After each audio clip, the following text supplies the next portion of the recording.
नमस्कार, आपके साथ मैं हूं मीनाक्षी रजत और आप देख रहे हैं अपना फेवरेट डिबेट शो सबका हिसाब होगा। सीएमओ दफ्तर यानी कि हम बात कर रहे हैं पश्चिम बंगाल के सीएमओ दफ्तर नवन्ना की, जहां पर मुख्यमंत्री की कुर्सी पर भगवा तौलिया लगा करके बैठने के बाद शुवेंदु अधिकारी ने नए बंगाल में योगी मॉडल लागू कर दिया है। सीएम दफ्तर में भगवा आसन पर विराजमान होकर के अधिकारी ने यानी कि मुख्यमंत्री ने पहले दिन से ही हिसाब किताब करना शुरू कर दिया है।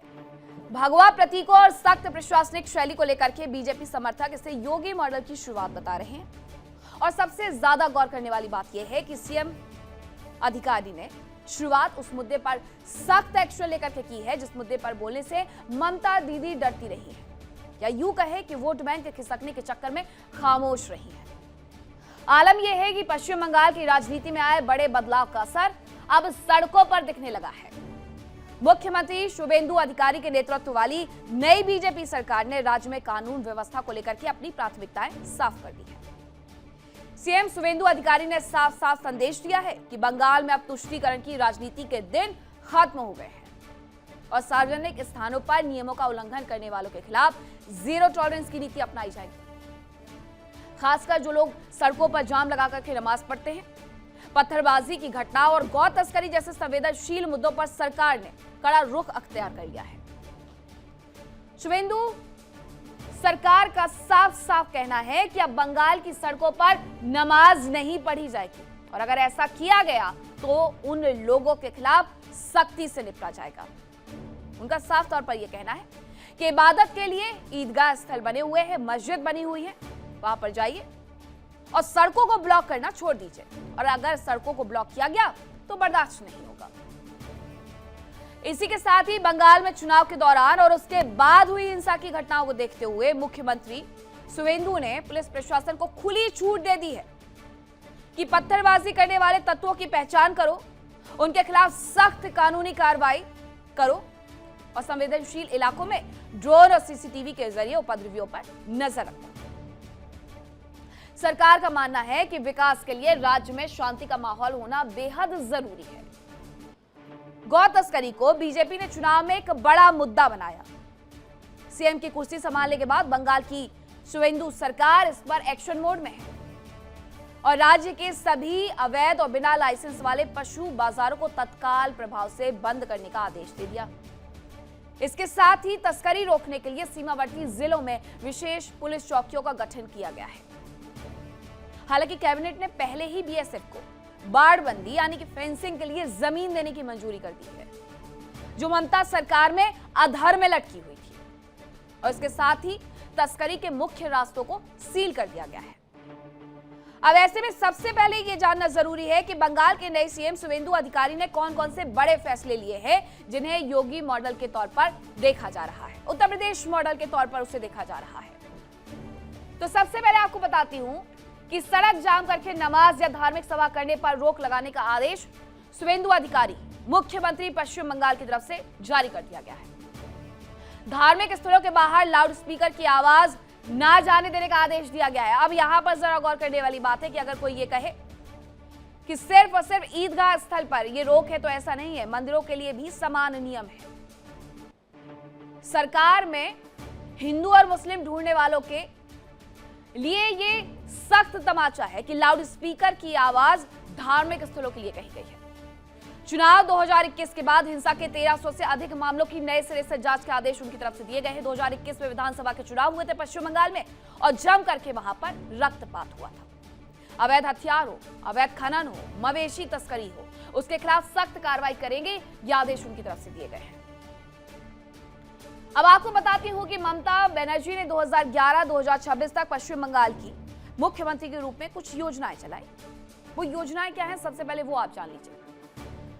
तो छात्राओं को छात्रवृत्ति देने के लिए कन्याश्री योजना उनकी तरफ से चलाई गई थी और कन्याश्री योजना बाल विवाह रोकने के लिए फेमस है। महिलाओं को वित्तीय सहायता देने के लिए लक्ष्मी भंडार योजना और मुफ्त स्वास्थ्य बीमा के लिए स्वास्थ्य साथी योजना। सबुज साथी के जरिए 9वीं से 12वीं कक्षा के स्कूलों के छात्रों के लिए साइकिल और किसानों की जमीन वापसी के लिए सिंगूर में टाटा के खिलाफ आंदोलन। इसलिए हर कोई पूछता है कि आखिरकार अभी तक एक भी उद्योग पश्चिम बंगाल में क्यों नहीं है। दुर्गा पूजा को अंतर्राष्ट्रीय मान्यता दिलाना ये उनकी सबसे बड़ी उपलब्धि रही और ममता बनर्जी ने 34 साल पुराने वामपंथी शासन को खत्म किया था, ये उनकी उपलब्धियां थी। पश्चिम बंगाल में 2026 में विधानसभा चुनाव जीत करके बीजेपी ने शुवेंदु अधिकारी के नेतृत्व में अपनी पहली सरकार बनाई, पहला भारतीय जनता पार्टी का मुख्यमंत्री। और पार्टी मुख्य रूप से सीमा सुरक्षा, ग्रामीण रोजगार, महिला कल्याण, अन्नपूर्णा भंडार के जरिए आर्थिक मदद देने पर फोकस है। लेकिन बंगाल में बीजेपी के काम और वादे क्या है? वादे तो बहुत सारे कर दिए, अब उसे करेंगे कैसे पूरा, तो चलिए उनके बारे में जरा जानिए। बीजेपी ने ममता की लक्ष्मी भंडार योजना के बदले शुवेंदु सरकार की अन्नपूर्णा भंडार योजना शुरू कर रही है। महिलाओं को प्रत्यक्ष नगद सहायता राशि भी उनकी तरफ से दी जाएगी, जैसा कि वादा इलेक्शन के वक्त पर किया गया। इसके साथ जो सबसे ज्यादा जरूरी है, जिसके लिए बीजेपी को घेरा जाता है कि केंद्र में तो बीजेपी की सरकार है, बीएसएफ उनके अंडर में आती है, तो आखिरकार सीमा पर सुरक्षा क्यों नहीं? हालांकि ये बार बार कहा गया पश्चिम बंगाल सरकार की तरफ से कि ममता बनर्जी फेंसिंग नहीं करने देती है, बहुत सारी जमीन है जो वो उपलब्ध नहीं करवाती। शुवेंदु अधिकारी ने सत्ता में कुर्सी पर विराजित होते ही सबसे पहले यही कहा कि सीमा सुरक्षा और घुसपैठ पर रोक लगाई जाएगी और बीएसएफ को फेंसिंग के लिए जमीन दी जाएगी, और उस पर उन्होंने वो फैसला ले लिया है कि कोई घुसपैठ बर्दाश्त नहीं की जाएगी। बड़ा कदम उठाया, बॉर्डर पर बाढ़ लगाने का काम तेज करेंगे। अब ग्रामीण विकास और रोजगार के तहत उन्होंने क्या किया है? योजना को 100 दिन से बढ़ा करके 200 दिन कर दिया गया है, क्योंकि यहां पर बहुत सारी ऐसी योजनाएं हैं केंद्र की जो कि ममता सरकार में कभी लागू हो ही नहीं पाई। अब बात करते हैं आवास योजना की, तो लाभार्थियों को घर निर्माण के लिए 3 लाख रुपए तक की सहायता शुवेंदु सरकार देने वाली है। बुनियादी ढांचे पर क्या काम किया जाएगा? तो राज्य में मेट्रो नेटवर्क का विकास किया जाएगा। इसके साथ ही ग्रीन मोबिलिटी बढ़ाने पर जोर दिया जाएगा और इलेक्ट्रिक बसों के विकास पर भी जोर दिया जाएगा। तो ये तैयारी उनकी तरफ से की जा रही है। अब बंगाल में बीजेपी सरकार के आने के बाद कई ऐसे बड़े बदलाव हैं जो कि देखे जा रहे हैं। दरअसल भगवामय होने के बाद पश्चिम बंगाल में सालों से बंद पड़े दुर्गा मंदिर के दरवाजे खुले। दुर्गा पूजा को ममता बनर्जी सरकार अंतर्राष्ट्रीय स्तर पर मान्यता दिलाने की कोशिशों में थी, उन्होंने वो किया भी। लेकिन पश्चिम बंगाल में ही मां दुर्गा के मंदिर बंद पड़े हुए थे, उसे खुलवाने का काम बीजेपी सरकार ने किया। वो कौन सा मंदिर है जो कि दशक तक बंद रहा है, उसके बारे में मैं आपको बताती हूं, जो कि शुवेंदु राज में खोला गया है। तो ये है आसनसोल का दुर्गा मंदिर।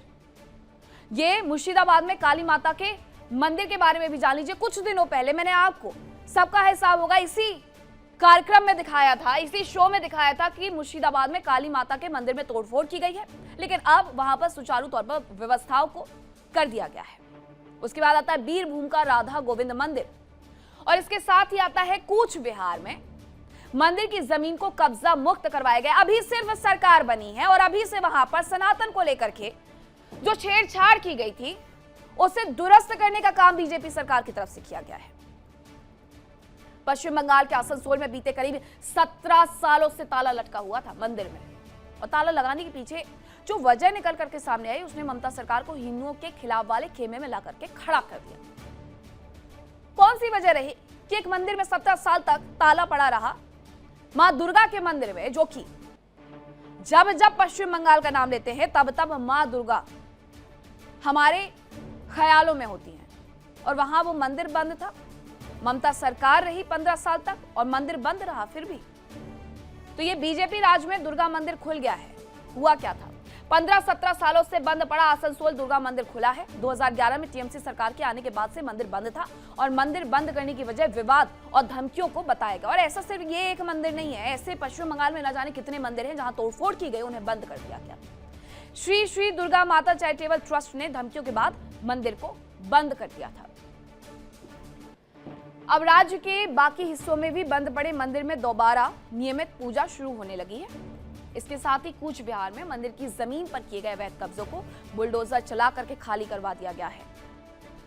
पश्चिम बंगाल में बुलडोजर जाती हुई, मालगाड़ी पर लगे हुए बुलडोजर जो तस्वीरों में वायरल हो रहे थे, वो इन्हीं काम के लिए तो भेजे गए थे कि जो जमीनों पर कब्जा किया गया है उसे वहां पर ध्वस्त किया जाए। न्यू मार्केट में भी ये बुलडोजर वाली कार्रवाई हुई थी।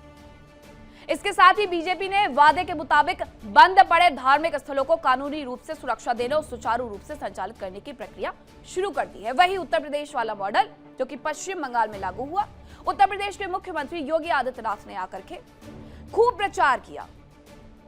पश्चिम बंगाल में बीजेपी की सरकार बनी तो उत्तर प्रदेश का योगी मॉडल वहां पर तुरंत से अडॉप्ट कर लिया गया। अब चर्चा की शुरुआत करें, लेकिन उसके पहले एक रिपोर्ट देखिए।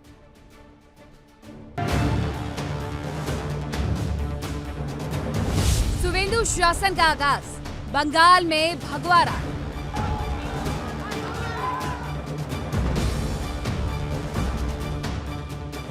भगवा आसन पर अधिकारी, उपद्रव पड़ेगा भारी।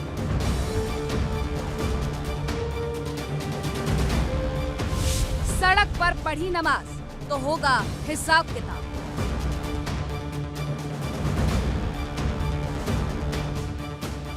बंगाल में योगी मॉडल लागू, जिहादियों पर काबू।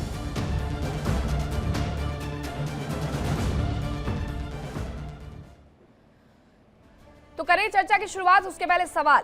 शुभेंदु अधिकारी के सख्त एक्शन से बंगाल की तस्वीर क्या बदल जाएगी? एक बंगाल जो कि पिछले 15 सालों में टीएमसी ने बनाया, एक बंगाल जो कि पिछले एक दशक में लेफ्ट ने बनाया, क्या वो बदल जाएगा? करेंगे चर्चा की शुरुआत। कौन कौन से मेहमान मेरे साथ जुड़े हैं आपका परिचय करवाती हूँ। मेरे साथ जुड़े हैं माधवी अग्रवाल, प्रवक्ता है बीजेपी से, आदेश भारद्वाज नेता है कांग्रेस से, विश्वजीत घोष नेता है टीएमसी से, डॉक्टर एच.एस. रावत धर्मगुरु हैं, इमरान खोखर मुस्लिम स्कॉलर हैं। सभी मेहमान मेरे साथ जुड़ गए हैं। सबसे पहले आप बताइएगा विश्वजीत जी, पश्चिम बंगाल में कितना परिवर्तन आने वाला है? आपकी सरकार रही है, आपको ऐसी क्या खामियां लगती है अपनी सरकार को जिससे कि अब दूसरी सरकार को उखाड़ के फेंक देना चाहिए? देखिए, एक तो सरकार नई सरकार पश्चिम बंगाल में आए हैं, मेरी आवाज आ रही है जी? देखिए, पहली बार एक सरकार बीजेपी सरकार पश्चिम बंगाल में आई है। अभी 4-5 दिन हुई है उन लोग सरकार में आई है, तो इसको थोड़ा समय देना चाहिए। कैसे काम करते हैं, कैसे डेवलपमेंट करते हैं, बहुत सारी प्रतिश्रुतियां दिए थे वोट से पहले, देखेंगे उस सब प्रतिश्रुतियां कैसे कर रहे हैं। और बहुत सारी बातें उन लोग बोले थे, उन लोग को तो टाइम देना चाहिए। अभी तो नया नया सरकार है, अभी डेवलपमेंट कैसे करेंगे? अभी उन लोग बोला है जो ममता बनर्जी सरकार का जितना योजना है सब योजना उन लोग चालू रखेंगे, वो बंद नहीं होंगे। उसके साथ नए योजना जो बोले थे अन्नपूर्णा भंडार, उनको भी देंगे बोले हैं, अभी नहीं दिए हैं, बोले समय महीना से देंगे, जून महीना से देंगे, ये भी देखेंगे। और काम आम आदमी के काम कैसे करते हैं, कैसे शांति बजाय रखने का काम करते हैं। और डबल इंजन का सरकार है, ममता बनर्जी जैसे बहुत कर्मसंस्था का काम किए हैं, ये सरकार कैसे करते हैं, कैसे कैसे नया कंपनियां नया शिल्प बंगाल में लेके आते हैं। जैसे अमित जी भी, मोदी जी भी बोले थे बंगाल में बहुत बड़े कंपनी आएंगे, देंगे। अभी तो 10-12 दिन हुई है, इसको टाइम देना चाहिए। हम लोग भी टाइम देंगे, देखेंगे, उसके बाद कुछ बोला जाएगा, अभी कुछ नहीं बोला जाएगा। ठीक है माधवी जी, ये पश्चिम बंगाल को उत्तर प्रदेश बनाने के लिए सरकार प्रतिबद्ध ज्यादा नजर आ रही है।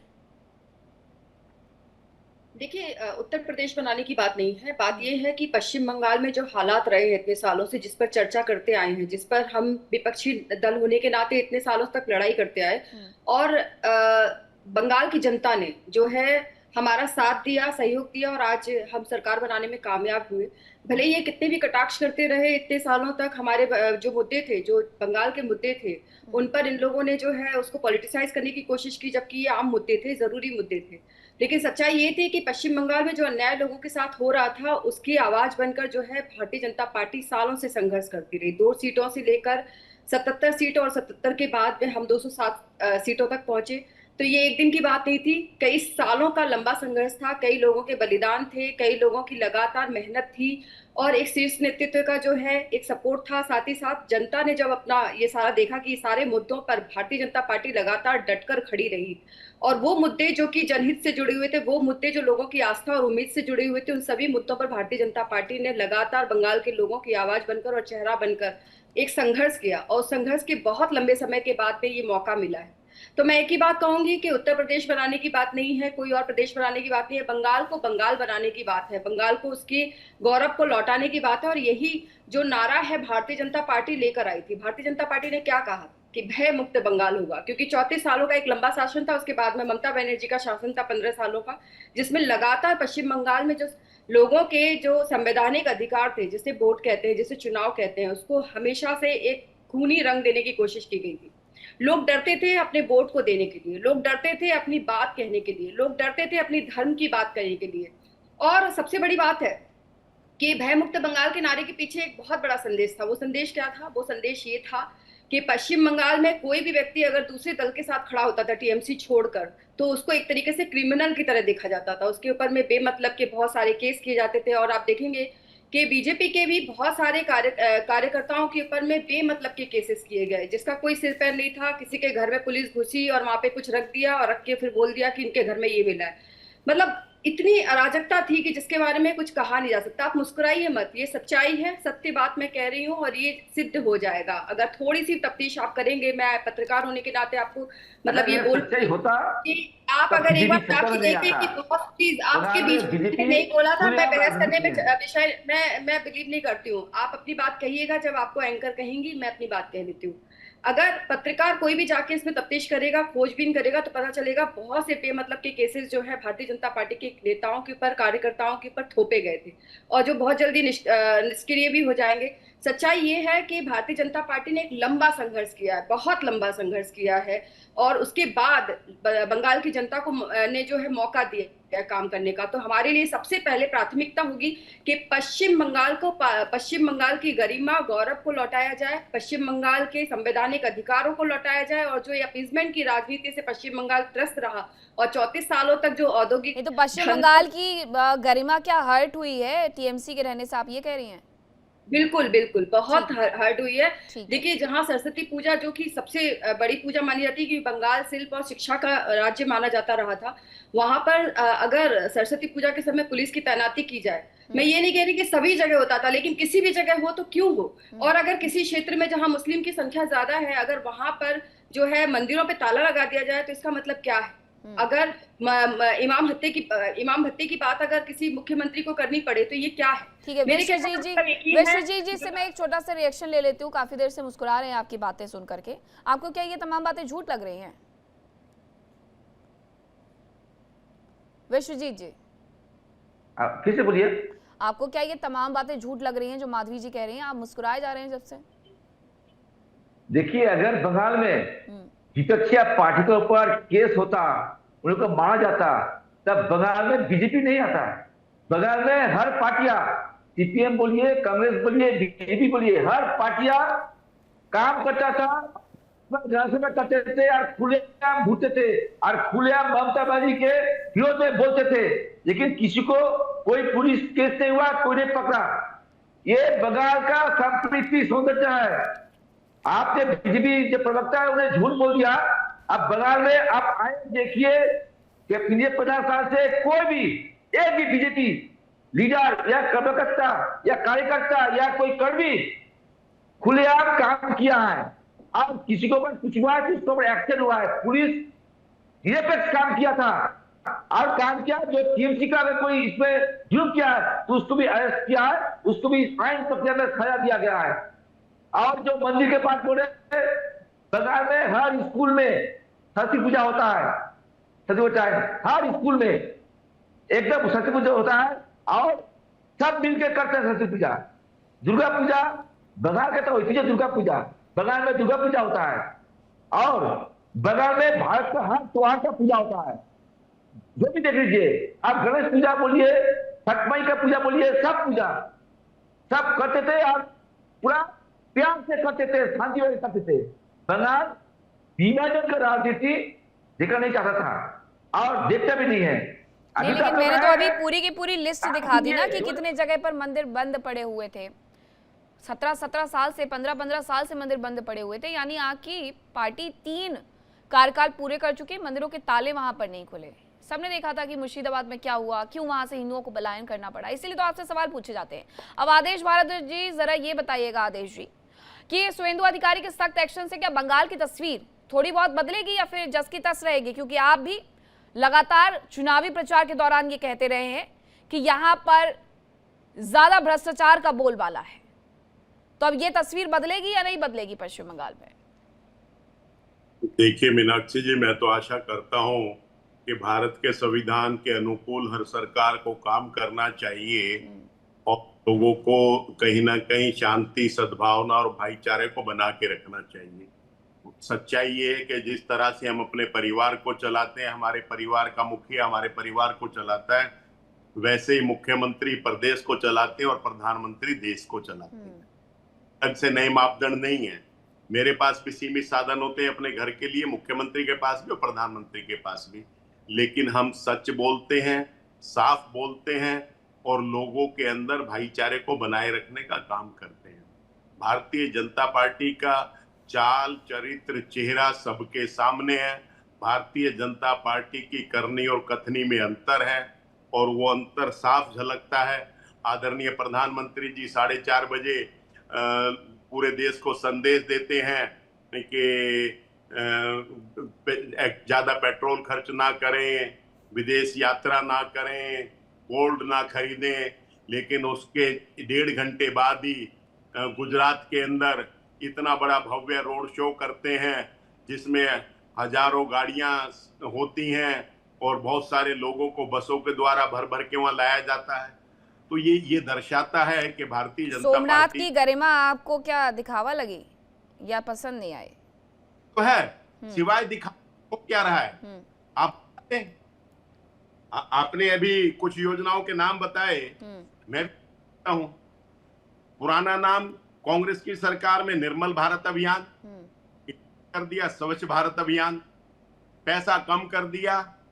सफाई आपके सामने है, दिल्ली दुनिया का सबसे प्रदूषित शहरों में है। दूसरी योजना का नाम नेशनल मैन्युफैक्चरिंग पॉलिसी, पुराना नाम मनमोहन सिंह जी का हमारा दिया हुआ, इन्होंने कर दिया मेक इन इंडिया। सारे देश पट्टा बैठा दिया, नोटबंदी करके 5 लाख इंडस्ट्रियां बंद होगी और 15 करोड़ लोगों का रोजगार गया।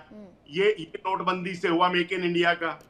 नेशनल गर्ल चाइल्ड डे प्रयास, बेटी बचाओ बेटी पढ़ाओ, हर योजना का नाम तो बदला है, करा कुछ नहीं है।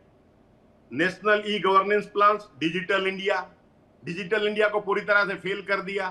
तो मेरे पास बहुत सारे नाम है। National skill development program, skill India, तो मतलब नेशनल को हटा दिया, स्किल इंडिया रख दिया। तो इन तमाम चीजों के नाम बदलने, काम भी हो रहे हैं, सिर्फ नाम बदले जा रहे हैं। कैसे जो हमने कमियां रखी थी उन कमियों को दूर करने का काम था, लेकिन करोड़ों रुपया, लाखों रुपया इसके ऊपर, प्रचार के ऊपर खर्च करके नाम बदलने पे और बस सिर्फ लोगों को मूर्ख बनाने का काम भारतीय जनता पार्टी का रह गया। जिसका उदाहरण मैंने अभी आपको दिया कि 4:30 प्रधानमंत्री जी जो कहते हैं 6 बजे उसका अनुसरण खुद नहीं करते। लाल बहादुर बनना चाहते हैं, लेकिन लाल बहादुर बनने के लिए बात तो बंगाल की हो रही है ना, बंगाल में करते हैं या नहीं करते हैं देखते हैं उसके बाद। लेकिन ये यहाँ पर भी तो कह दिया गया है खोखर जी कि अब ईदगाह स्थल पर ही जाकर के नमाज पढ़ें। अब यहाँ पर भी सड़कों पर नमाज पर पाबंदी लग गई है, यानी अब पश्चिम बंगाल से वो तस्वीरें आने बंद हो जाएंगी। देखिए, पश्चिम बंगाल से पहले भी कोई ऐसी तस्वीरें नहीं आया करती थी, लेकिन मैं आपकी बात का जवाब बड़े साफ शब्दों में दूंगा कि all religious procession who is interrupting public traffic must be ban in India. मैं तो साफ शब्दों में आपसे कह रहा हूं कि जितने भी धार्मिक कार्यक्रम जो पब्लिक को परेशान करते हो, रोड में ट्रैफिक जाम करते हो, उसे आप बंद कर दीजिए। मैं आपके साथ और सहमत हूं, लेकिन उसको थोड़ा सा समझिए। दूसरा वाला मुद्दा आपने बताया लाउड स्पीकर का। लाउड स्पीकर के मामले में सुप्रीम कोर्ट और हाई कोर्ट कई बार कह चुका है कि एक सिलेक्टिव डेसिबल तक आप लाउड स्पीकर का यूज कर सकते हैं। तो ये सब चीजें तो कानूनी हो गई। आगे मैं आपको ले चलता हूं, अवैध गो तस्करी के बारे में आपको बात कही। एंटी काउ स्लॉटरिंग एक्ट 1950 पहले से 1950 से बंगाल में मौजूद है, लेकिन फिर जब हेमंत बिस्वा शर्मा चुनाव में कहेंगे कि गो मांस आप घर में खाइए, रोड पे ना खाइए, एक बीजेपी का सीएम कैंडिडेट इस तरह की भाषा का इस्तेमाल करता है और आप उनसे एक्सपेक्ट कर रहे हैं कि वो काउ स्लॉटरिंग को लेकर या गाय को लेकर किसी तरह का कानून बना देंगे। मैं यहां से डिमांड करता हूं कि पूरे हिंदुस्तान के अंदर गाय को आप राष्ट्रीय पशु का दर्जा दीजिए, जिसमें गाय को, कसाई को बेचने वाले के खिलाफ भी एफआईआर होगी, गाय को धूप के अंदर, बारिश के अंदर, सर्दी के अंदर घर के बाहर खड़ा रखने वाले पे भी एफआईआर होगी, गाय काटने वाले पे भी एफआईआर होगी, खरीदने वाले पे भी एफआईआर होगी। लेकिन ये सारी चीजें पॉलिटिकल है। अब आप बार बार आप मुझसे कह रही थी कि ये योगी मॉडल लागू होगा, प्लीज मत कीजिए। उन्नाव की बेटी है, उन्नाव की बेटी रातों रात उसके घर के उसके ऊपर एफआईआर, उसका बलात्कार होता है और पूरे परिवार पर ट्रक चला दिया जाता है। ऐसा मॉडल प्लीज बंगाल में ना दीजिए। हाथरस की उस बेटी को घासलेट डालकर, टायर डालकर रातों रात प्रशासन जला देता है। प्लीज ऐसा योगी मॉडल आप बंगाल में मत दीजिए। और रेप के मामलों में सबसे ज्यादा एनसीआरबी के 21 से 24 के डाटा के अंदर 3 प्रदेश, राजस्थान, मध्य प्रदेश, उत्तर प्रदेश। मैं नहीं कह रहा हूं एनसीआरपी का डाटा कह रहा, उठा के देख लीजिए 2021 से 2024 तक। ऐसा काम ना कीजिए बंगाल के अंदर। ठीक है, आपको सत्ता आई है, आप सत्ता चलाइए, आपके पास टाइम है, 5 साल पब्लिक के बीच जाइए।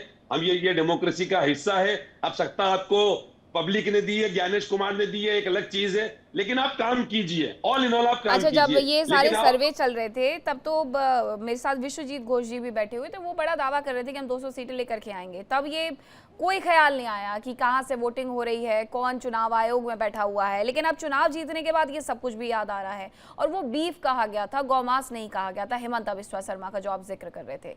Doctor HS. रावत जी, अब जो मुर्शिदाबाद में लोग घर छोड़ करके चले गए, जो जगह जगह पर ये बाबरी मस्जिद बनने के लिए नारे लग रहे थे, ये तमाम चीजों पर क्या पाबंदी हो पाएगी वहां पर? देखिए, पाबंदी तो होगी, इसमें कोई दो राय नहीं है। हाँ। लेकिन जो आचरण है ना, वो तो नहीं बदला जा सकता। अब जो मुसलमानों का जो आचरण है पड़ोसी के साथ में, वो नहीं बदला जा सकता। अब जो लोग चले गए छोड़ करके, वो डर की वजह से गए, भय की वजह से गए, इनके अत्याचार की वजह से गए। और ये अत्याचार तो दिल्ली में भी हो रहा है। वो तो बंगाल तो खुलेआम वहां पर नंगा नाच चल रहा था, लेकिन दिल्ली के अंदर आप त्रिलोकपुरी, जहांगीरपुरी, कल्याणपुरी, इनमें जाकर के देखिए कि वहां पर लोग छोड़ छोड़ करके भाग रहे हैं, वहां से पलायन कर रहे हैं। क्योंकि जहां ये रहेंगे, अगर 100 हिंदुओं के घर हैं और 20 इनके हैं, तो वो 100 की 100 वहां से पलायन कर जाएंगे। क्योंकि इनका बिहेवियर ही इस तरह का है कि उनको एजुकेशन ही इस प्रकार की इस्लाम में दी जाती है कि आप जब तक कम हैं तो आप मान लो, जब तक राम राम राम राम करते रहो, और जब आप थोड़े ज्यादा हो जाएं और उनसे संघर्ष कर सकते हैं तो फिर उनको कहीं ना कहीं तंग करना शुरू कर दो। ये इनकी जिहाद का हिस्सा है। और आज से नहीं है, 1447 वर्ष से ये जिहाद चल रही है, और ये जिहाद लगातार चलती रहेगी जब तक वो कुरान रहेगी, जब तक ये जिहाद हट ही नहीं सकती। आज मैं नहीं कह रहा, ये पूरे विश्व के बुद्धिजीवी लोग कह रहे हैं। ये फ्रांस बोल रहा है, ये इंग्लैंड बोल रहा है, ये इटली बोल रहा है, ये जर्मनी बोल रहा है, कनाडा बोल रहा है, और ये अमेरिका बोल रहा है। तो इसका मतलब कहीं ना कहीं पूरे वर्ल्ड में सताए जा रहे हैं लोग। अब आप ऑस्ट्रेलिया में देखिए, कहाँ एकदम पीस कंट्री है, और वहां जाकर के वहां लोगों को मार दिया जाता है, बाप बेटे के द्वारा, निहत्थे लोगों। इनके दिमाग में जो जिहाद भरी हुई है ना, वो मानसिक बीमारी का जो वायरस है, जब तक निकलेगा नहीं। आप मुर्शिदाबाद की बात कर लो, बंगाल की बात कर लो, केरल की बात कर लो, कहीं पे भी कर लो, वहां ये स्थिति इनकी रहने वाली है। तो जो अत्याचार और जो पाप का घड़ा जो वेस्ट बंगाल में भरा गया, वो मैंने अपनी आंखों से देखा है। उसका बयान मैं अपनी आंखों से कर सकता हूं। समय लगेगा उस कीचड़ को साफ करने में, जो वेस्ट बंगाल के अंदर 15 साल जो बुरा हाल हुआ है, हिंदुओं का बुरा हाल हुआ है। मैं आंखों देखा हाल मीनाक्षी आपको बता सकता हूं, और जो बाकी के पैनलिस्ट वो बता सकते हैं। मैं एक पूजा करने के लिए गया था बंगाल बॉर्डर के पास में, नाम जगह मुझे का पता नहीं है, वो गूगल सर्च करके बता सकता हूँ। वहां में पूजा करने के लिए जब बैठा, मंत्रों का जाप मैंने शुरू किया, तो उन्होंने सारी खिड़कियां बंद कर दी। हमने कहा खिड़कियां क्यों बंद कर रहे हो? बोले जी, अगर ये मंत्रों की आवाज यहाँ निकल के चली गई तो यहाँ पर हमला हो जाएगा अभी। और चलिए मैं आपको दिखाता हूँ, जब पूजा पाठ हो गई, बंद हो गए, उसके बाद वो मुझे बोलते हैं कुर्ते पाजे में मत चलिए, तिलक मत लगाइए आप यहाँ पर, और आप पैंट शर्ट में चलिए। जाकर के देखा, गाय को भगा भगा के, पूरा भगा भगा के सड़क के ऊपर उसका कत्लेआम कर रहे हैं। ये अत्याचार, ये पाप मैंने अपनी आंखों से देखा है। मैं किसी की बात क्या बोल सकता हूँ? घोष जी बताएंगे ना, ऐसा ही था क्या पश्चिम बंगाल पहले, जैसा बता रहे हैं डॉक्टर एच.एस. रावत, कि उन्हें जाने पर ऐसा सब भी करना पड़ा?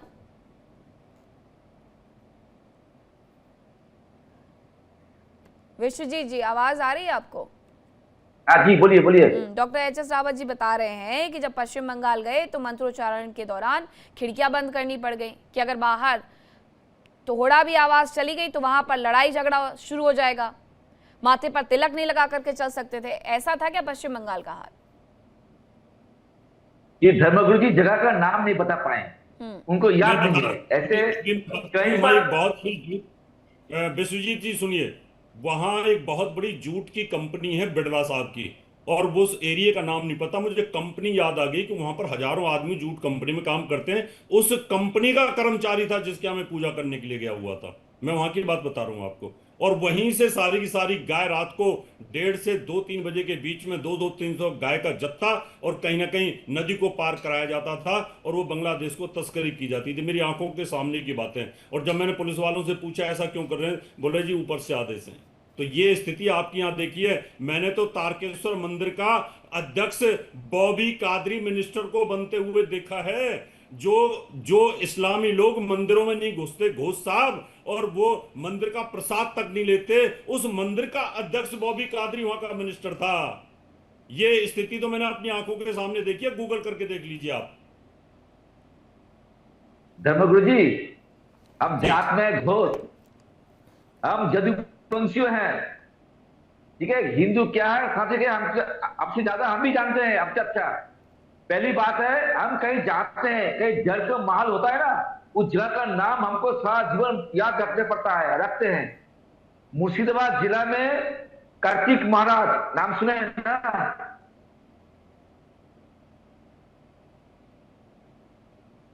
आपकी आवाज नहीं आ रही है। मुर्शिदाबाद में ज्यादा मुस्लिम अध्युषित इलाका है, लेकिन कार्तिक महाराज वहां पर पूरा काम करता है के लिए।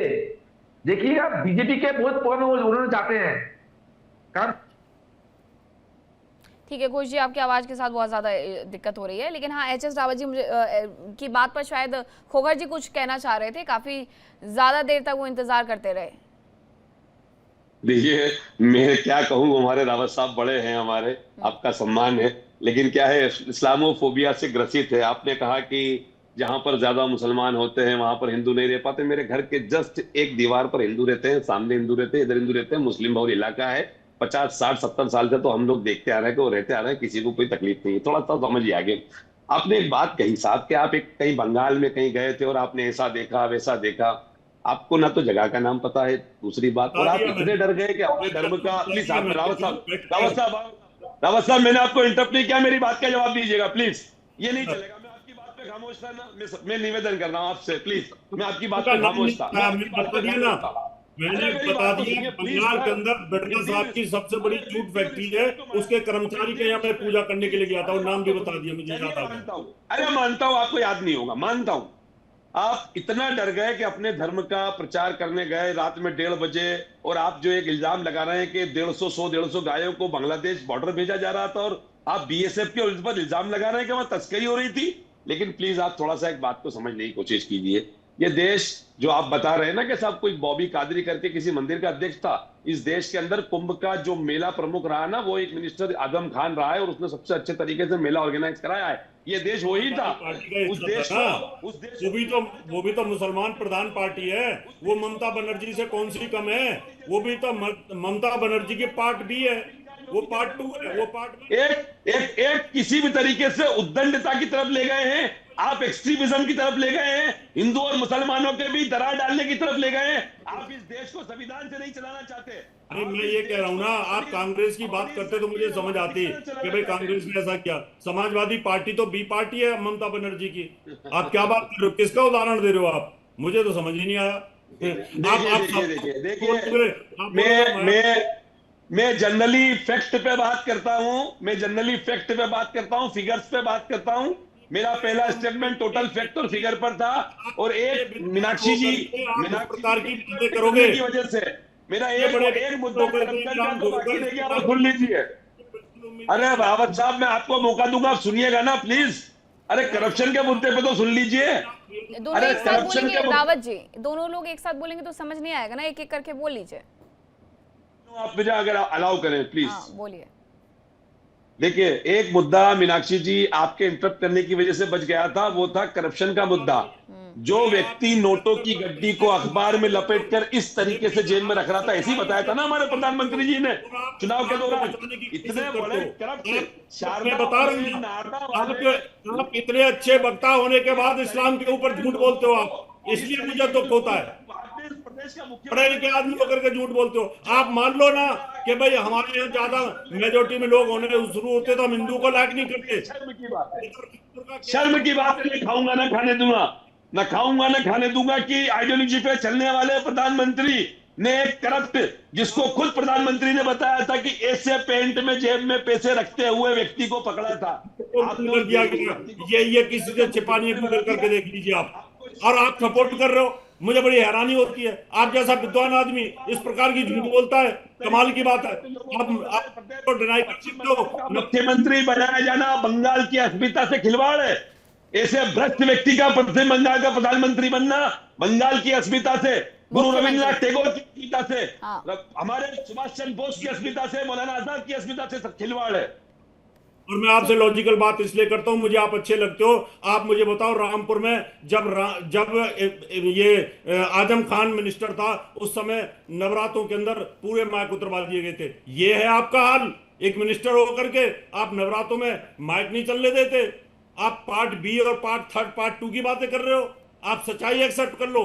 इस्लाम के जानकारों सच्चाई एक्सेप्ट करो कि मुसलमानों में जिहादीपन होता है, वो हिंदुओं को लाइक नहीं करते। वो बहुत अच्छा होता है। यह आपकी मानसिकता इस्लामोफोबिया से ग्रसित मानसिकता है। इस्लामोफोबिया से ग्रसित मानसिकता से आपको बाहर निकलना पड़ेगा, तो आपको मुल्क खुशहाल नजर आएगा, आपको मुल्क अच्छा नजर आएगा। लेकिन अगर आपने पहले से ये देखिए, हमने कश्मीर का नहीं, लेकिन पश्चिम बंगाल में क्या यही स्थिति थी माधवी जी? हालांकि तस्वीरें बहुत सारी सामने आती थी, लेकिन क्या यही स्थिति थी जिसे बीजेपी फिर से एक बार सुधारने की कोशिश कर रही है कि हिंदू विरोधी खूब प्रचार किया गया ममता बनर्जी को लेकर के, समय समय पर उनके वीडियोस भी सामने आते रहे हैं, लेकिन अब क्या वो स्थिति सुधरेगी, संभलेगी, बेहतर होगी? देखिए मीनाक्षी जी, इस पैनल पे बैठ के 2 लोग हैं, बड़ा मुस्कुरा के बात कर रहे हैं, बहुत संजीदा विषय पे डिस्कशन हो रहा है। मुझे लगता है कि इतना हंसने की जरूरत नहीं है। या तो ये दूसरों को मूर्ख समझ रहे हैं या अपने आप को बहुत ज्यादा समझदार समझ रहे हैं। लगातार वो मुस्कुरा रहे हैं। चलिए, अच्छी बात है, मुस्कुराइए, बहुत अच्छी बात है। लेकिन एक बात मैं जरूर कहूंगी कि जैसा कि रावत जी ने कहा कि बंगाल में उन्होंने ऐसी सिचुएशन का फेस किया, तो मैं आपको बता दूं, बहुत सारे ऐसे पोर्टल के पत्रकार भी थे, छोटे जो पत्रकार थे, जो बहुत आउटस्कर्ट और थोड़े रूरल एरियाज में जाके जो है कवरिंग कर रहे थे चुनावों की। उन्होंने कई बार, क्योंकि मैं प्रवक्ता हूँ तो ऐसे बहुत सारे लोगों से मुझे बात करनी होती है, वो लोग आते हैं तो अपनी आपबीती बता रहे थे। वो किसी पॉलिटिकल एसोसिएट नहीं थे, वो किसी पार्टी से रिलेटेड नहीं थे, वो न्यूट्रल पत्रकारिता कर रहे थे। और उन्होंने ये बात बताई स्वच्छंद रूप से कि जहां उनके हाथ में कलावा वगैरह देखते थे तो लोग जो है वो उनको इग्नोर करने की कोशिश करते थे या उनसे बात करने से डरते थे। पॉलिटिकल एस्पेक्ट में अगर देखूं तो पश्चिम बंगाल में ये स्थिति थी कि लोग अपने किस पार्टी को चुनेंगे इस बारे में चर्चा तक करना नहीं चाह रहे थे ऑन कैमरा। तो ये पश्चिम बंगाल में हालात थे। रही बात, इन्होंने जैसे कहा कि बीफ को लेकर जो बात हो रही है, जो गाय की तस्करी को लेकर बात हो रही है, तो ये एकदम सार्वजनिक है। और यहाँ पे जो कोई भी आदमी होगा वो ये अच्छी तरीके से जानता है कि पश्चिम बंगाल में गाय तस्करी बहुत अनैतिक तरीके से और गैर कानूनी तरीके से होती है। मेरे पास खुद कई बार कॉल आए जिसमें लोगों ने रोका है। एक जो नॉन पॉलिटिकल जो लोग हैं वो इस काम में लगे रहते हैं, केवल एक देश सेवा और समाज सेवा के हिसाब से, उनका कोई पॉलिटिकल एजेंडा नहीं होता है। तो वो लोग केवल गाय को बचाने के लिए और इन सारी सिचुएशन से जो है रूबरू होने के लिए खुद जान पे अपने हाथ रख के और कोशिश करते हैं कि उस चीज को रोका जाए। तो ये बहुत ही आम चीज है पश्चिम बंगाल में। ये भी बिल्कुल सही बात है कि फेंसिंग के लिए जिस तरीके से ममता बनर्जी की सरकार ने आनाकानी की, और कुछ दिन पहले जिन किसानों से इन्होंने जमीन अतिक्रमण की थी, मतलब अधिग्रहण की थी, अधिग्रहण करने के बाद में उनको उनका मुआवजा भी नहीं दिया था, जिसकी वजह से किसान हैरान परेशान थे और बार बार इस पे मुद्दा पे बात उठा रहे थे। मगर जानबूझ के इन्होंने डिले कर दिया ताकि ऐसी सिचुएशन बने कि फेंसिंग ठीक से हो ना सके।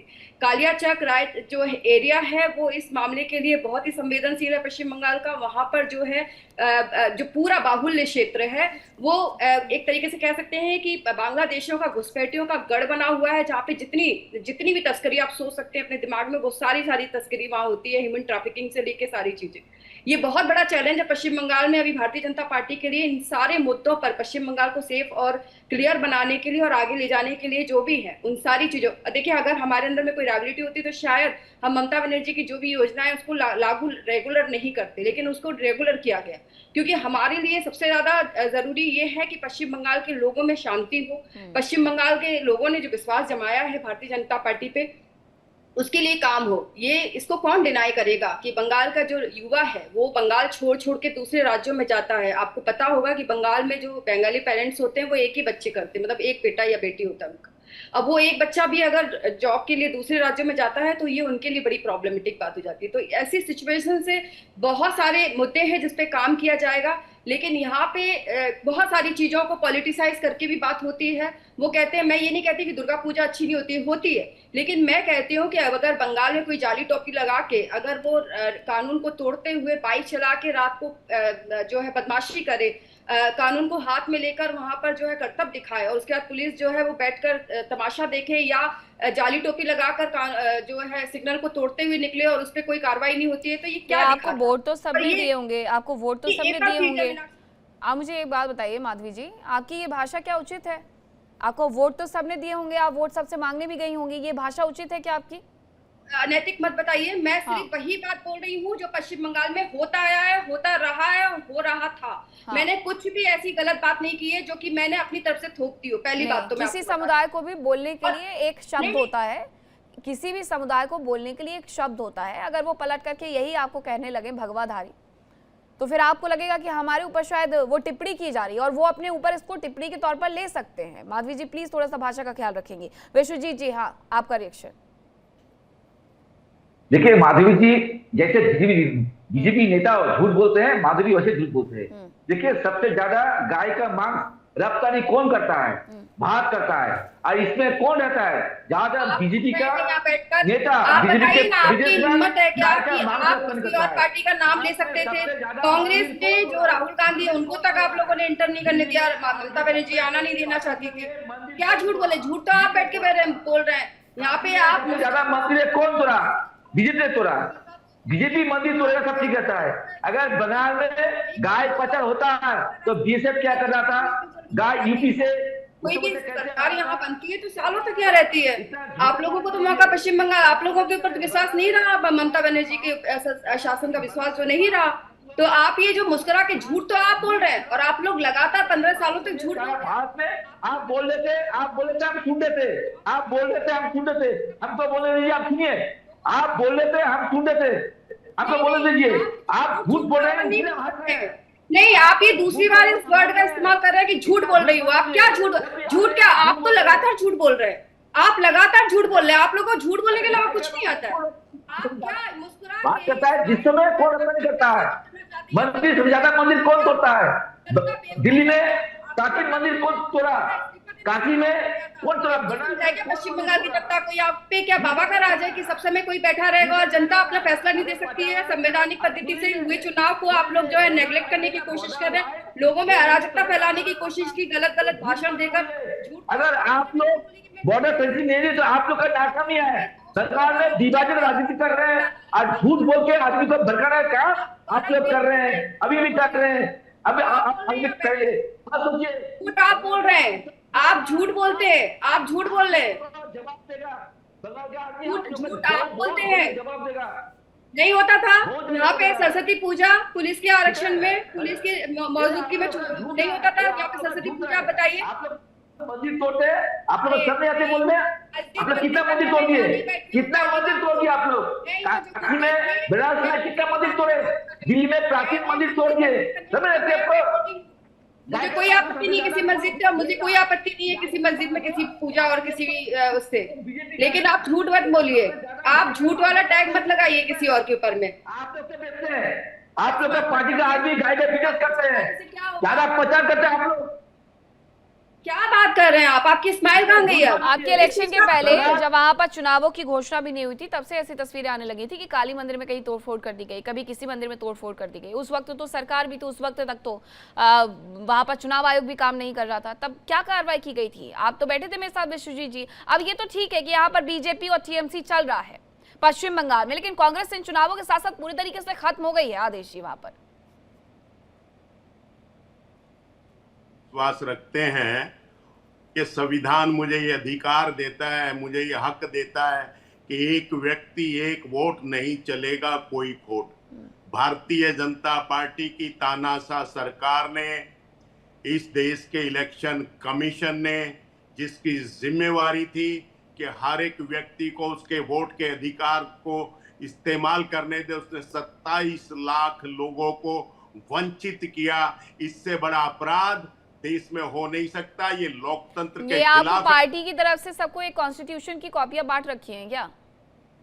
हाँ बिल्कुल बांट रखी। हर डिबेट में बैठ करके आपको जितने प्रवक्ता आते हैं वो यही दिखाते हैं।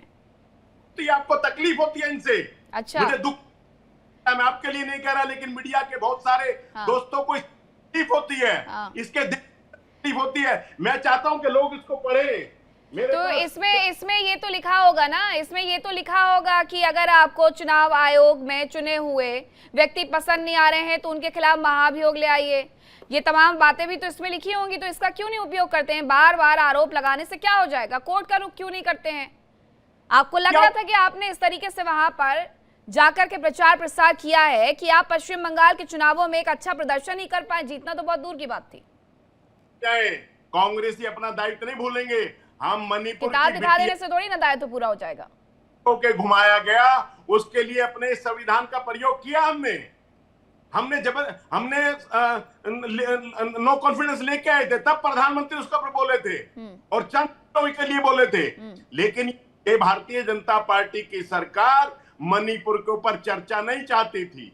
ये भारतीय जनता पार्टी की सरकार राज्य सरकारों को कमजोर करना चाहती है, जिसका जीता जागता उदाहरण लेह लद्दाख के अंदर सोनम वांगचुक जी जैसे व्यक्ति को 6 महीने बगैर किसी दोस्त के सलाखों के पीछे डालती और आप चर्चा में नहीं करती, बात नहीं करती। सारे मीडिया के मुंह पे दही जम जाता है। ये देश का दुर्भाग्य है, लेकिन हम इसके लिए लड़ेंगे। ये कांग्रेस की खूबसूरती है। हम अंग्रेजों से नहीं डरते, इन चोरों से क्या डरेंगे? माफ करना। और मैं बड़े अदब के साथ कहना चाहता हूं रावत जी को कि रावत जी, आपको अगर कहीं ऐसा देखने को मिला तो मेरा और आपका भी दायित्व है कि हम उसके खिलाफ सख्त कार्रवाई करें, पुलिस को इंटीमेट करें और वहां सुधार कराएं। लेकिन हमने इस सुधार के लिए काम किया जब इलाहाबाद के कुंभ के अंदर हिंदुओं की कुचल जाने से मृत्यु हुई। बीबीसी जैसे एक चैनल ने 82 लोगों के नाम पत्ते भारत सरकार को और उत्तर प्रदेश सरकार को दिए, लेकिन इस सरकार ने 82 लोगों के नाम पत्ते छोड़ के 30 लोगों को चिन्हित किया। उनका हक, उनका मृतक शरीर भी आप उनको नहीं दे पाए। जो हाथरस की बिटिया थी, मैं सनातनी हूं, हिंदू हूं, हिंदू सनातनी होने का गर्व है मुझे, लेकिन मैं अपने गर्व को मानता हूं कि हाथरस की बेटी को।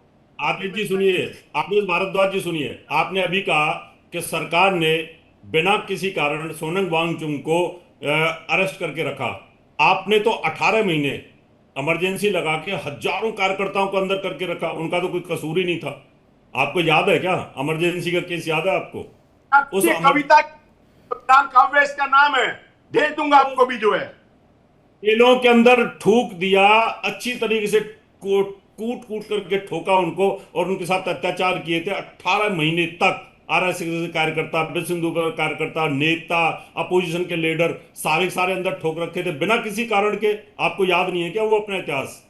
आप सोनम वांगचुक की बात तो कर रहे हैं। हाँ, सोनम वांगचुक, मैं अवधेश्वर मुक्तेश्वर जी की भी बात करूंगा, जो शंकराचार्य जी हैं, जिनको चुनने का अधिकार भारत सरकार को नहीं, प्रधानमंत्री को नहीं, मेरे शंकराचार्य जी तय करेंगे कौन शंकराचार्य जी है। लेकिन अब देश के अंदर निर्दोष नेताओं को जेल के अंदर ठूस के रखा। वो क्यों रखा? एक आदमी की बात कर रहे हो आप तो, बीजेपी की, सोनम वांगचुक की। बाकी का क्या हुआ? हजारों लाखों कार्यकर्ता जेलों के अंदर ठोक दिया आपने। भगवान बचाए, लेकिन हम उनसे बचाएंगे, ऐसे नकली सनातनियों से हम बचाएंगे। रावत जी और आपका सहयोग चाहेंगे। कम से कम शंकराचार्य जी को तो उंगली ना उठाने दो। उन शंकराचार्य जी को भी नकली बता रहे हो, असली को नकली बता रहे हो, जो कि शंकराचार्य जी ने चुना है। अरे सनातन की शंकराचार्य पे गोली चलाई थी ना आपकी पार्टी ने। आपको याद होगा 66-67 के अंदर जब करप्राती महाराज ने गौ हत्या आंदोलन किया था, तो उस समय साधुओं की खून की नदी बहा दी थी आपने। आपको याद नहीं है? वो भी तो शंकराचार्य थे। करप्राती महाराज भी तो शंकराचार्य थे। उस समय इंदिरा गांधी ने थे, जिन्होंने नाखून तक नहीं कटवाया वे राष्ट्रभक्त हो गए, और जिन्होंने कुर्बानियों से भरा हुआ है वे देशद्रोही हो गए। ऐसे लोगों का साथ छोड़ दो। नेताजी बात सुनिए, आप एक पार्टी के प्रवक्ता हैं, बहुत अच्छे, लॉजिकल बात करेंगे तो पब्लिक तक जाएगी। मैं आपसे ये पूछ रहा हूं कि आपने इमरजेंसी में 18 महीने तक निर्दोष नेताओं को अरेस्ट किया, और शंकराचार्य की आप बात कर रहे हैं। मैंने कहा करप्राती महाराज पर गोली आपने चलाई थी गौ हत्या आंदोलन के अंदर। तो ये कांग्रेस का इतिहास क्या है, उस पर कुछ बोलेंगे आप? शंकराचार्य से बदला ही ले रहे हो ना, अच्छा तो नहीं कर रहे।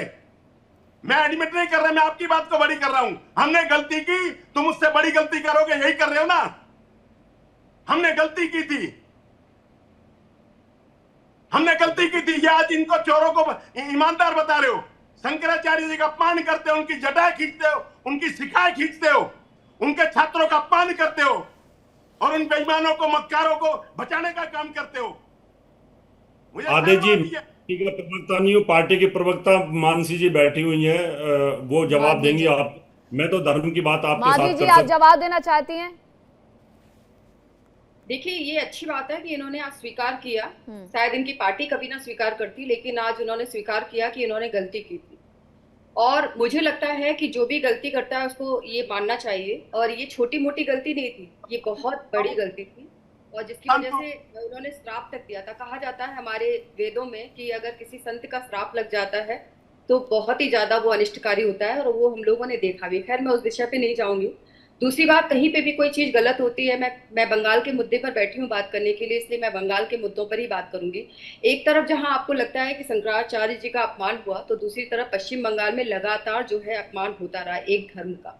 जब हिंदुओं के घर चुन चुनकर मुर्शिदाबाद में जलाए गए, तब मुख्यमंत्री जो है, उनका जो खेमा है वो जम्मू कश्मीर चला जाता है, मगर एक बार भी, मैं कहती हूँ वो किसी भी व्यक्ति का घर हो, चाहे वो हिंदू का हो चाहे वो मुस्लिम का हो, क्या ममता बनर्जी और ममता बनर्जी के डेलीगेशन को एक बार मुर्शिदाबाद के उन हिंदुओं के घर में जाकर नहीं पूछना चाहिए था कि भाई कैसे घर जले तुम्हारे, किसने जलाए तुम्हारे घर?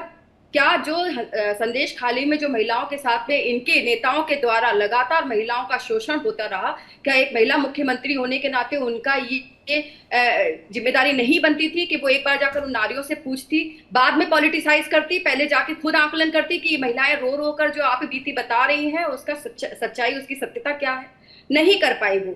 आज बंगाल की स्थिति ये है कि बंगाल ने जब ये पहली बार भारतीय जनता पार्टी की सरकार जब बनी है, तो बंगाल के लोगों ने इस तरीके से मैसेज दिया कि हमें ऐसा लग रहा है जैसे आजादी मिली है, जैसे बंगाल आजाद हुआ है। इससे बड़ा शब्द क्या हो सकता है किसी की रिलीफ होने का, किसी की खुशी का, कि बंगाल के लोगों ने, ये आम लोगों ने कहा कि हमें ऐसा लग रहा है जैसे आज हवा कितनी हल्की है, आज कितनी आजादी फील हो रही है। तो बंगाल की स्थिति इन्होंने ऐसी कर दी थी। मैं एक ही बात कहूंगी बंगाल की नागरिक होने के नाते कि बंगाल में अभी बहुत सारी चीजें, बंगाल जिनसे वंचित रहा, रक्त रंजित राजनीति से जो शोषित होता रहा, जो पश्चिम बंगाल में उद्योग धंधे खत्म होते रहे, जिस तरीके से महिलाओं के शोषण पे एक महिला मुख्यमंत्री आके राजनीतिक भाषण देती रही, जहां उनके एमपी ममता बनर्जी के सामने खड़ी होकर ये बोलती थी कि जो हमें हमारी पार्टी को वोट नहीं देगा उसे बंगाल में रहने का अधिकार नहीं है, इनफैक्ट वो बंगाली ही नहीं है। इन्होंने गलत शरत जो है पूरे बंगाल के अंदर में नैरेटिव चला है, जिसका मुंह की खानी पड़ी, और बंगाल ने एक सिरे से मतलब जो है टीएमसी को नकार दिया और पूरी तरीके से खत्म कर दिया।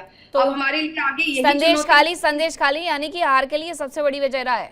विश्वजीत जी, आप गणेश कुमार के धन्यवाद दे दीजिए। माधवी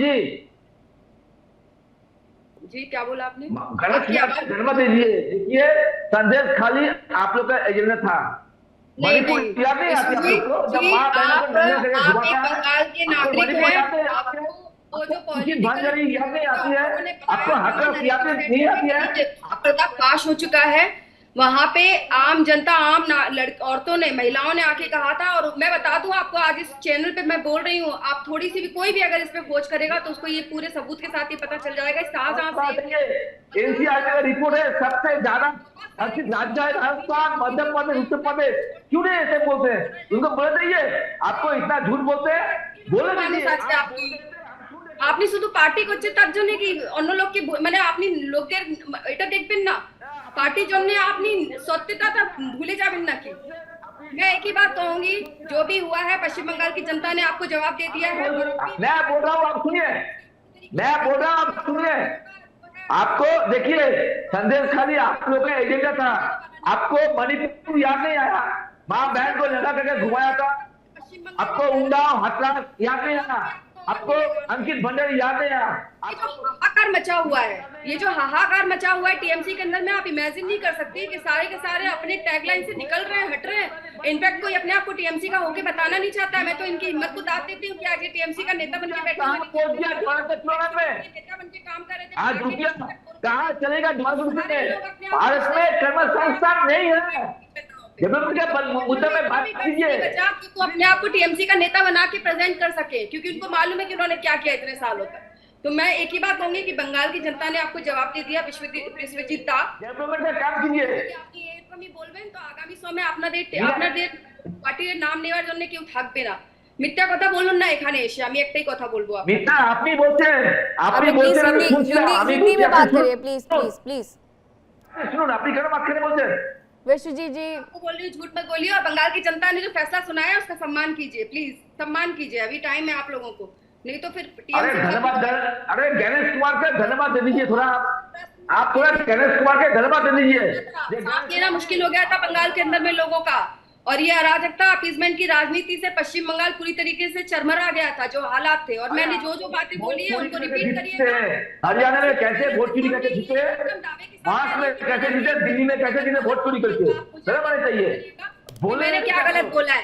ना मैंने जो है ट्रैफिक के कानूनों के उल्लंघन की बात गलत की है, ना मंदिरों की बातें गलत की है, और ना जिस तरीके से यहाँ पे तोलाबाजी আপনি বলছেন আমি শুনছিলাম, আমি বলছি আপনি শুনুন, आपकी बात में तो आप जब बोल रहे थे आप तो दखल नहीं दे रहे थे।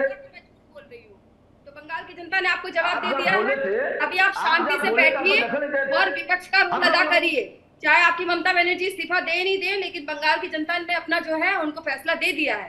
अब आप सामने बैठिए, विपक्ष का रोल अदा करिए, बंगाल को अच्छे से उभरते हुए और विकसित होते हुए देखिए, क्योंकि बंगाल की बदकिस्मती में आप लोगों ने जो बंगाल की जो बदकिस्मती दिखती थी उससे अब बंगाल निवृत्त हो चुका है। ठीक है इमरान खोखर जी, क्या ये बड़े मुद्दे रहे संदेश खाली से लेकर के आरजीकर तक, और अब ये बदलाव होगा वहां पे?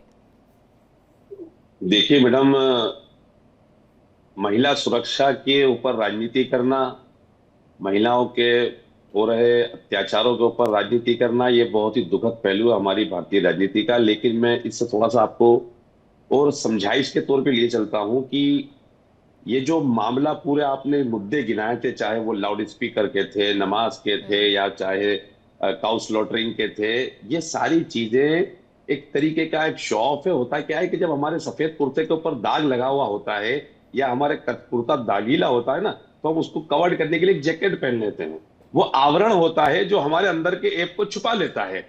आकंठ डूबा हुआ, भ्रष्टाचार में आकंठ डूबा हुआ व्यक्ति जिसने ऑन कैमरा रिकॉर्डेड, शुभेंदु अधिकारी ने कैमरे पर रिश्वत ली, वो व्यक्ति अपने पापों को छुपाने के लिए, 29 क्रिमिनल केस को छुपाने के लिए, शारदा को छुपाने के लिए, मीरा भाईंदर लैंड स्कैम को छुपाने के लिए, अब किसी भी तरीके से अब शुरुआत करनी है तो एंटी मुस्लिम होने का आप दिखावा कीजिए, और एंटी मुस्लिम बनने के लिए आप एक आवरण ओढ़ लीजिए कि हम ये काम कर रहे हैं। चलिए, मैं हमारी बहन जो बेटी है माधवी जी अग्रवाल जी, एक सवाल, एक सिंगल सा सवाल पूछना चाहता हूं। रेप क्राइम के मामलों में हाईएस्ट किस स्टेट का नाम आता है, आप ये बता दें। आप बता दें कि किस स्टेट के अंदर रेप क्राइम के मामलों में हाईएस्ट रेट है और वहां पर सरकार किसकी है। इतना सा आप मुझे बता दीजिए, मैं आपकी बात को तस्लीम कर लूंगा।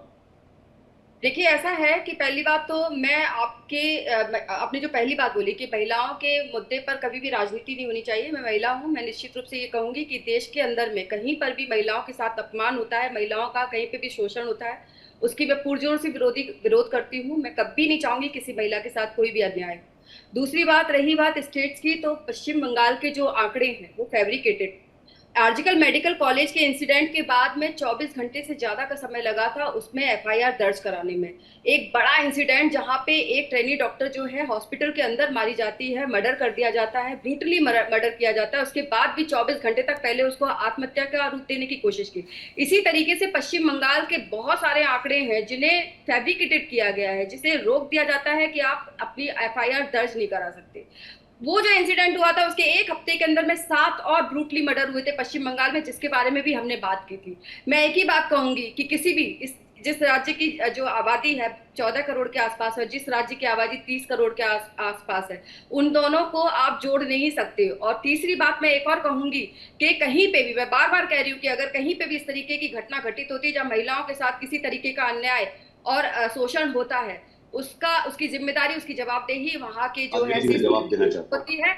और इसको मैं कभी भी जस्टिफाई नहीं करूंगी कि मेरे राज्य में और तुम्हारे राज्य में जो कि ममता बनर्जी करती रही पॉलिटिसाइज, जो कि प्रियंका गांधी करती रही, वो अपने राज्यों में नहीं लड़ती थी, दूसरे राज्यों में जाके खड़ी होती थी। तो मैं भाजपा की प्रवक्ता होने के नाते मैं ये कहूंगी कि मैं आपकी बात का जवाब देना चाहता हूं रही हूँ, कि महिलाओं के साथ कोई भी ऐसी घटना घटित होती है तो उसकी जवाबदारी शीर्ष नेतृत्व और सरकार की होती है।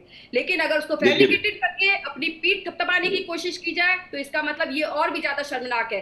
अगर उन लोगों जो उनके जब महिला के साथ किसी तरीके की घटना घटित होती है और उनमें उनके जो है पार्टी के लोग जिम्मेदार होते हैं, उसके बाद ममता बनर्जी आके उससे कहे कि ये राजनीतिक घटना है, अगर उस बलात्कार के बाद मुआवजा देने की बात हो, अगर उस बलात्कार के बाद 8 बजे घर से ना निकलने की हिदायत हो, करना चाहता हूं आपकी बात, आप इजाजत दें तो आपकी बात पूरी क्या करूंगा। कहते हैं अपना प्रेम का संबंध होगा और महिला होने के नाते संवेदनहीनता अगर उनमें दिखे तो मैं इसका तो संदेश खाली में तो काफी देखी गई थी। जी इमरान जी।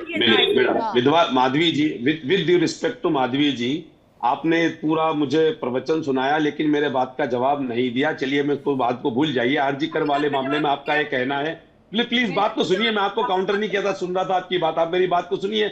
आरजी कर वाले मामले में आपका कहना है कि लेट एफआईआर हुई। अरे ब्रजभूषण शरण सिंह मामले में तो सुप्रीम कोर्ट को आपको फटकार लगानी पड़ी, उसके बावजूद भी आपने एफआईआर करने को राजी नहीं थे, और पॉक्सो जैसे मामले में आपने उसको गिरफ्तार नहीं किया। आप लोग क्या कहेंगे? कुल मिलाकर आपको एक करप्ट, एक क्रिमिनल माइंडेड व्यक्ति को आपने वेस्ट बंगाल का मुख्यमंत्री बनाया, जिसने ऑन कैमरा रिश्वत ली है। न खाऊंगा न खाने दूंगा की आइडियोलॉजी से आने वाले प्रधानमंत्री जी। मैं किसी कानून की प्रवक्ता बन के नहीं बैठी हूँ, मैं भारतीय जनता पार्टी को जो है रिप्रेजेंट कर रही हूँ। दूसरी बात, अगर किसी तरीके की कोई कानूनी कार्रवाई में रविन्द्रनाथ टैगोर की अस्मिता का असम्मान किया है, आपने सुभाष चंद्र बोस का अपमान किया है, आपने मौलाना आजाद का अपमान किया है, जहां से इतने एलिट क्लास के लोग आते थे। आपने मैं भाजपा की नेता होने के नाते और भाजपा की प्रवक्ता होने के नाते बात करूंगी। मेरे पास में दायित्व नहीं है कि मैं कोर्ट का फैसला सुना दूं यहाँ पर, मेरे पास दायित्व नहीं है कि मैं किसी को सजा सुना दूं यहाँ पर। अगर कोर्ट में कर सकते थे, आपकी सरकार की एफआईआर कर सकती थी, आपकी सरकार की एफआईआर कर सकती थी, आप उनको जेल भेज सकते थे। मैं कोर्ट की जज नहीं हूँ। अब देखना ये होगा कि पश्चिम बंगाल में शुरुआती तौर पर जो परिवर्तन की बयार चली है वो 5 साल तक इस तरीके से चलती है, और उसके बाद पश्चिम बंगाल में आखिरकार क्या कुछ परिवर्तन होते हैं। बहुत धन्यवाद आप सभी का मेरे साथ चर्चा का हिस्सा बनने के लिए। देखिए इंडिया डेली 24/7 अब आपकी स्मार्ट टीवी पर। इंडिया डेली मौजूद है सभी डिजिटल प्लेटफॉर्म पर लाइव और लगातार। इंडिया डेली 24/7 हर दिन राष्ट्र को समर्पित।